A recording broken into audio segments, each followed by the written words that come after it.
Jai Hind student, welcome to biology class. So student, in this lecture we will be discussing about primary and secondary metabolites. Now what are metabolites? Metabolites क्या होते हैं? They are the intermediate and products of metabolism. जो भी हमारी body में reactions होते हैं, chemical reactions, okay, उनको मेटाबॉलिक रिएक्शंस बोलते हैं। और उनके जो इंटरमीडिएट्स या प्रोडक्ट मींस जो बीच में उस केमिकल रिएक्शंस के बीच में जो प्रोडक्ट्स मिलते हैं या फाइनल जो प्रोडक्ट मिलता है उसी को हम मेटाबोलाइट्स बोलते हैं। Okay, they are typically characterized by small molecules with various functions.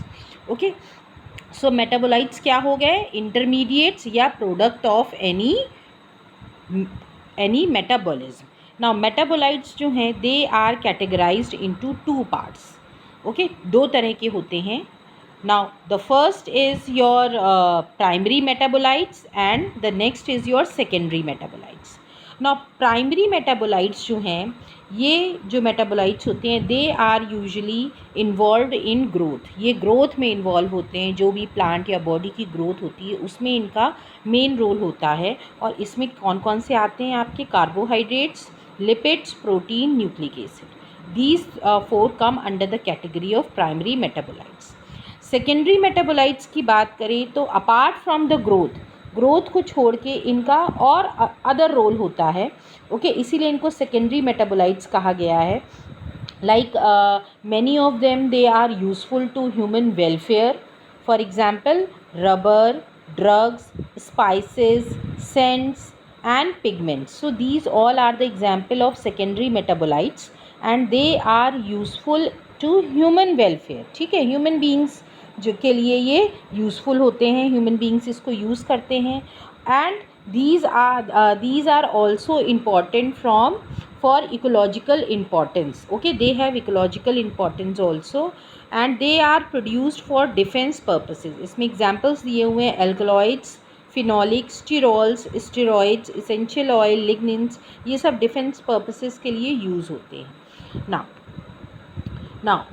Let's see metabolites are the intermediate and product of metabolism. The term metabolite is usually restricted to small molecules.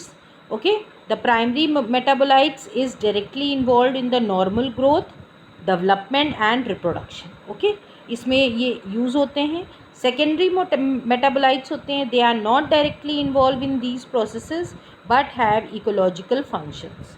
इसमें बहुत सारी categories आती हैं आपके, antibodies, mycotoxin, rubber, drug, spices, okay, then your alkaloids आते हैं। So many, there is a big category of secondary metabolites. Okay, examples हम देखते हैं। प्राइमरी मेटाबोलाइट्स की अगर हम बात करें, इसमें एंजाइम्स कौन कौन से आएंगे आपके? Protease, lipase, peroxidase, then amino acids, organic acids and vitamins. Okay, so these come under the category of primary metabolites. Secondary metabolites की ये लिस्ट है जिसमें पिगमेंट्स आते हैं, एल्कोलॉइड्स आते हैं, इसेंशियल ऑयल्स आएंगे, toxins, lectins, drugs, polymeric substances. So this all comes under secondary metabolite जो कि डिफेंस पर्पसेस या इकोलॉजिकल फंक्शन है या ह्यूमन वेलफेयर में इनका फंक्शन है। Okay, so this is all about your primary and secondary metabolites. Okay, this is all student. Now we will start with, in the next lecture we will start with biomacromolecules. Thank you everybody.